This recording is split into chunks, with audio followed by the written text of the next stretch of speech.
Preston, I'm an avid volleyballer and graphic designer, and about 8 months ago I had a bad knee injury. It's my sob story. I know it's essential for any of these kind of shows.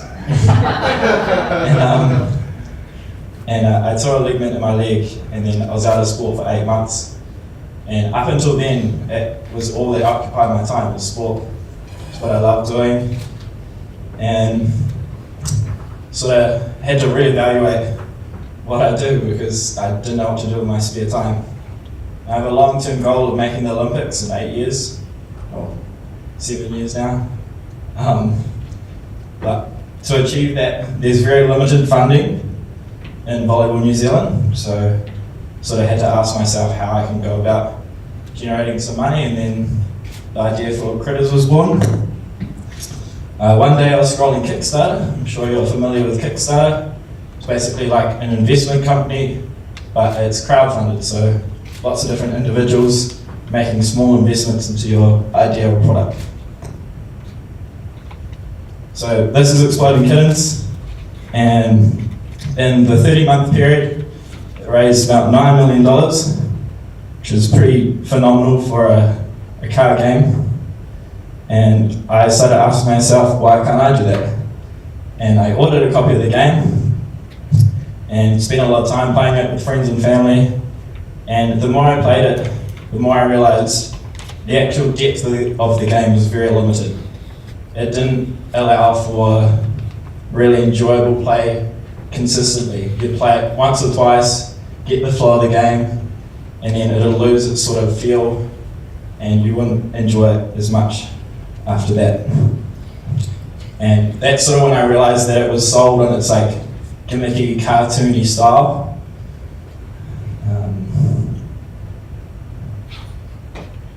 So there's an example of a couple of the cards, which are admittedly like really quirky and interesting.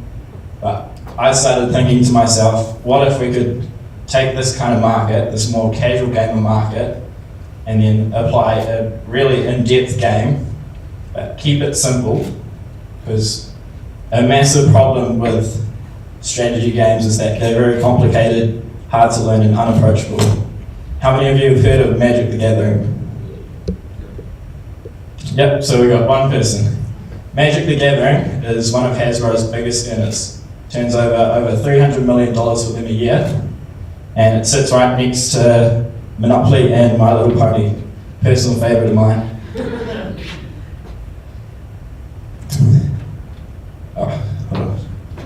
So these are the Magic the Gathering cards, and as you can see, they're really intimidating. For an average consumer, they're gonna, if they saw this in whip calls, they'll just freak out and be like, no way, that is just too much. But when you get down to the core of the gameplay, it's actually really well thought out, really in-depth game. And I know that my friends and family would enjoy it if they got into it, but they just can't get past the aesthetic of it. So I started asking myself how I can present these kind of games to that kind of market. Because at the moment they just hammer that nerd niche, as they like to call it, which they do really well, and like credit to them, that's fine. They're getting 300 million revenue plus a year, but I think there's a whole nother market that we could open up to this.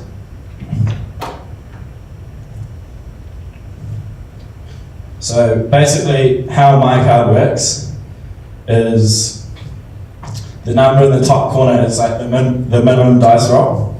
So basically the higher the number, the worse the odds, because you can only get a 5 or a 6, or if it's a lower number like a 2, you get a 2, a 3, 4, 5 or 6. But if it has a lower number, then it'll usually have more health. So it's a matter of balancing the health to damage ratio. And so that's an example there where the 3 health has a 4, a 5 or a 6, and the 4 health only has a 5 or a 6. And then the card turning mechanic is what makes this game really unique, because usually with these games you have to have a dynamic value, which is why lots of them are computer based, or you have a counter system. But as soon as you add extra game pieces or have a digital platform for a card game, you're cutting out so much of the market. Okay, as soon as you add those extra game pieces, you've already lost half of the potential clients. So I started thinking about how we can add a dynamic value to a card without having to add anything else. And I came up with this turning card mechanic, which has worked really well in prototyping, which is basically just when a card takes damage, you just turn it to the side, and then the front facing value becomes the new damage. And see. So that's an example there of them turned in play.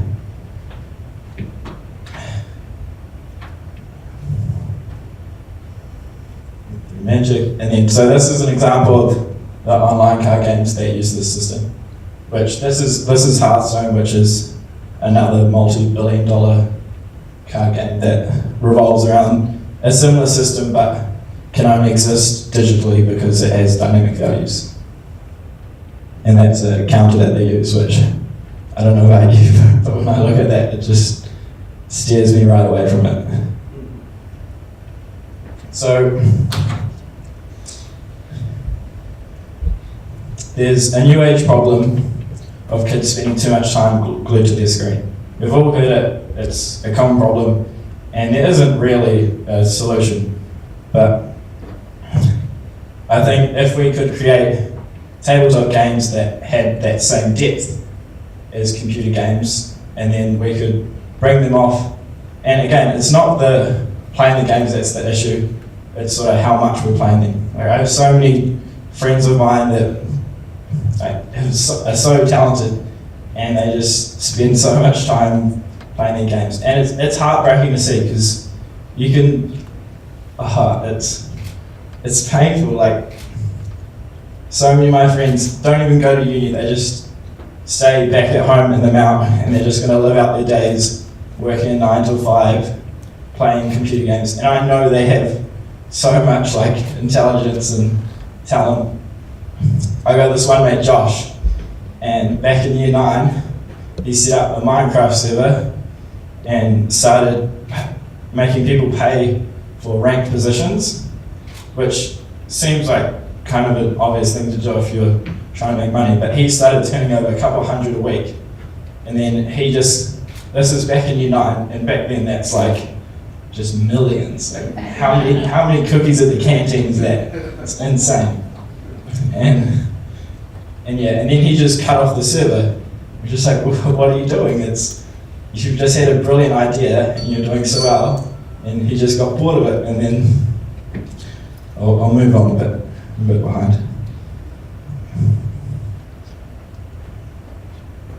So Monopoly is a good example of a really well-known game that doesn't actually function that well. So what we often see with Monopoly is you pick it up every couple of years, you play it, everyone hates each other's guts because that's just the nature of the gameplay, and then you've had the full experience. That is the Monopoly experience. If you don't come out of it hating someone, and you didn't have a true experience. And then, and that's a real massive issue with tabletop games, is replayability. So what often happens is you play a game, and then next time you play it, you have the same experience. Which brings me to my second mechanic, which is at the start of each game, there'll be a second pack of cards, and you draw 2 cards from the top of the pile, and each of them have a new rule or new variable. So basically, each game is going to be different, have a different flow. You can't just settle for one strategy. You have to constantly adapt, which keeps you engaged in the game and keeps you interested. And these may be new objectives, or might turn one card into like a bogey card or something. The options are endless. For me, this isn't just a concept for a new game, it's like a new system of game. I've done a lot of research and couldn't find anything quite similar targeting this kind of market. I'm really trying to hammer the casual market here, like a pick up and play kind of game rather than sit down and spend 3 hours trying to understand the mechanics.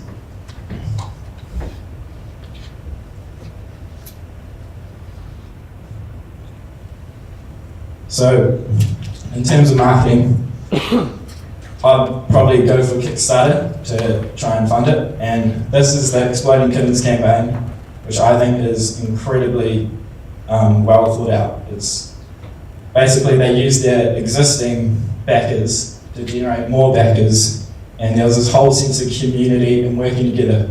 So these are all achievements, and then for every number of achievements, they'll release a new feature in the game.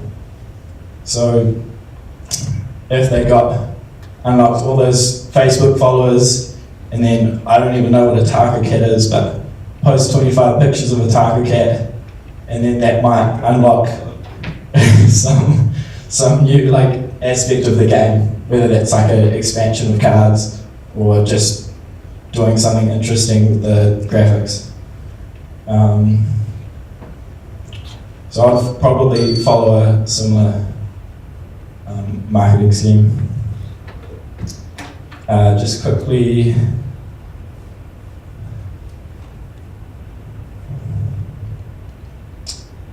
so yeah, I think there are very few board games and playing games that successfully bridge this gap, and I'd love to see more of these kind of games in places like Whitcoulls, because often you go to Whitcoulls and you get these dumbed down games, and you're just playing as like a role player, and most people can think strategically, but you often get either one end of the spectrum or the other. Like you get these dumbed down games, or you have to go right to the other end and play these really intense, heavy strategy games.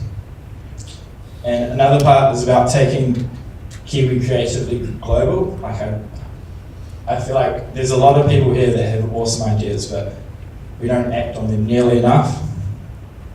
And we often, they are just ideas, like we just keep them as ideas, and then we don't take them out to the global community. And lots of my peers have had awesome ideas and they just fizzled out and didn't do anything about it. And I don't know, it's part of the Kiwi nature, I think. We're quite like a humble lot as well, so we're just sort of happy doing what we do and don't really try and push ourselves to that next level, but I think there's lots of great ideas out there. But yeah, that's it. Thanks. Yay, thanks. I think the two mechanisms that you talked about are really brilliant. I think it's really exciting, and it's fascinating how it can be such a simple idea in terms of it's like a card game, but some really brilliant aspects of it. So I'm really impressed by that. The area that I want to drill into a little bit is about do you know things like how much it costs to produce each pack of cards, and have you looked at how else you might distribute, given that bookshops and things that like Whitcoulls and things probably won't exist for very long. Have you thought about that side of it? Yeah, no, I had it written down as well. I just didn't want to go too far over time. But it costs about $7 to produce a pack with packaging and anything else needed. Is that local? That's I'm not sure yet whether I want to go produce it internationally or here. Like obviously I'd rather produce it here, but it's got to be at a reasonable price as well. I'm not too sure on the fundamentals of that, but yeah, so about $7, and I'll probably sell it about $25 and sell them online and distribute them. There's a company in the States that manufactures and distributes all together, so I'll probably get a third party to manage all that whole process. And have you played it with your family and friends? Yeah, if you have a look at those cards I've given you, you can probably tell they've been played quite a bit. It's been in the works for the last 8 months, and I've played it with a whole range of different age groups and people, and who had really good feedback. So the cards are all going to have graphics on them as well, so like a light-hearted aesthetic, like a fun kind of feel. And I tried it with some younger kids, and they fell in love with it right away, which was awesome because I was expecting them to be more aligned on the graphics to give them the experience, but they just enjoyed the aesthetic of how the game plays as well. I think especially that whole idea of like a health system, and that is a big appeal to young boys as well, especially, which is what I tested it with and enjoyed a lot. And yeah, and my mum as well, she beats me regularly, which is really annoying. But she can officially use the saying beat me at my own game, which is kind of frustrating. That's alright. Kia ora. Kia ora. Of course, the games, slightly different, more electronic, but the same principles. You're definitely entering a massive market, whether that's traditional board games or electronic games. I guess one question I have a few actually, I'm just trying to figure out how I'm going to ask them all in one. But anyway, I won't be able to. The first question would be, why would you choose a traditional type of board game over an electronic? What was your decision behind that? I like the social elements of it, like the idea of a family game. For me, I guess that's partly because of my culture growing up. We've got a batchet in Nota Bay, which is just up the coast from Gizzy. And there's no reception there or anything. So you get up there, and if it's a weekday, you play board games. That's what you do. I guess that's part of the inspiration for it. And I also feel like there's a bit of a resurge at the moment, which is evident in lots of these Kickstarters. Over the last couple of years, it's been really prominent that the board games are having a lot of success. And I think part of that's the sense of nostalgia it brings, especially for my generation, because growing up there was always this novelty of new technology and the iPhone and everything was so exciting. But now at this age, you look back and the things you remember are actually playing the physical board games. That's what I remember from my childhood, not so much the apps and but yeah, I guess it's different for everyone. But Fair enough. I mean, it's not what I say, it's not a way to try and make you change what you're doing. Because I think, there's a massive market for board games. I just want to hear your reason for going traditional over electronic. And I guess my other question is, how are you going to reach your target market? Through having a traditional sort of hard pack. We all know social media and online, but the continuation of monetization most likely wouldn't exist, because once you've got your pack, you've got your pack. Which kind of brings me back to a question that leads into that is, that making the game is only half of what you need to do. The other half is marketing, because both markets, whether it's electronic or a board game, are saturated with games. So how are you going to make your stand out? How are you going to cover the costs of it? Again, that's a pretty tough thing for anyone to do. If you are approaching these markets, you have to be really unique. And I think that even though the game mechanics are really unique, I think it's obviously not enough to show yourself in the market.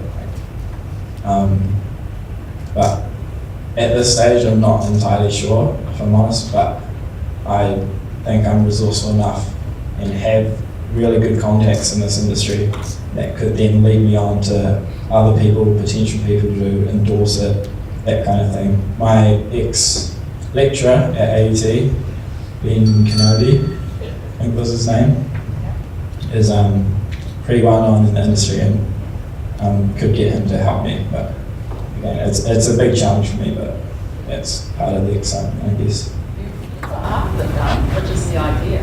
You know the idea. Sometimes people have an idea and they're like, I'd like to make a game about blah blah, and that's all it is. But you've taken it a step further and you've developed it and kind of got this nice concept around what you want to do. So the other half of that is getting into market, especially a saturated market of games. And you're in the right place. It is a huge market that's growing every year, and it just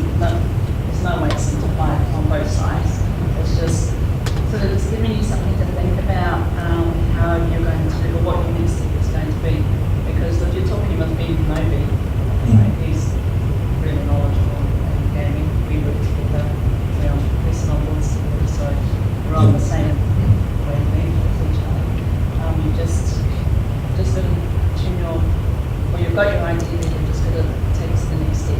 How you're going to do it, how you're going to approach it, how much it's going to cost you. Yeah. Kia ora, Perry. Thank you for your presentation. Just a question, is Ben Kennedy his real name? Yeah. Serious? Why? Cool, isn't it? This is real name now. Hey, thank you, Perry. Just a little bit of feedback. I would have liked to have seen a little bit more about how the game works. Yeah. Just to get an idea of what it is you're talking about. So I think the idea in having the mechanics that you put up here, cool, get that. And I like the idea too, how if you put this in front of kids can pick it up reasonably easily and change strategies from different one game to the next and keep them engaged. That's awesome, because I guess that's a start. That's a huge part of the market that you want to be going after. And can that lead into older groups of players and families and so on. So good luck with that. As Marty said, the digital part in terms of marketing and getting this out there, and the example you gave us obviously use that as a traditional card game, but it has the social media element to it in terms of what they're going to bring up next, getting people hooked in. Yeah. But what's the digital component of yours that's going to give it an edge as well? I would like to make a digital version as well. I think the board game industry is a little less saturated than the app industry. With the success of apps like Angry Bird and Flappy Bird particularly, anyone could make that. And after that, there's just a massive influx of games like that. So I would like to take it digital. And in terms of marketing it digitally, again, I haven't thought enough about it, but Thanks, Perry. Just one other thing, really, a bit of advice, I guess. You talked about someone that you know, your lecturer who's well known in the space, that he's part of your network and you might use him. Take might out, right? You've got to use your networks, and especially for people who know what they're talking about and are well connected. The bigger and stronger your networks are, the faster you get there. Yeah. So I'd seriously encourage you. So you'll know who some of these people are, and you've met another one today, so make the most of just absolutely tapping into everything that they can throw your way. And it won't, and they're going to do it for nothing. Yeah. And just really quickly, your game is not that complicated to make on a digital platform. While I mean by that, it's graphically, it's quite real. Depends what your mechanics are, so it's not going to cost you that much more, probably, than if you would take it on this. But then you've got opportunity to monetize and continue to monetize. Yeah, if it's I've got digital form. really good resources in my family as well, because brothers studied digital design and game development at Vic, and my sister's digital marketer works for a firm in Hamilton. Which is the perfect resources. Use them, make this work, make this thing work, Perry. Yeah. You've got to give this one work. It's going to happen. Yeah.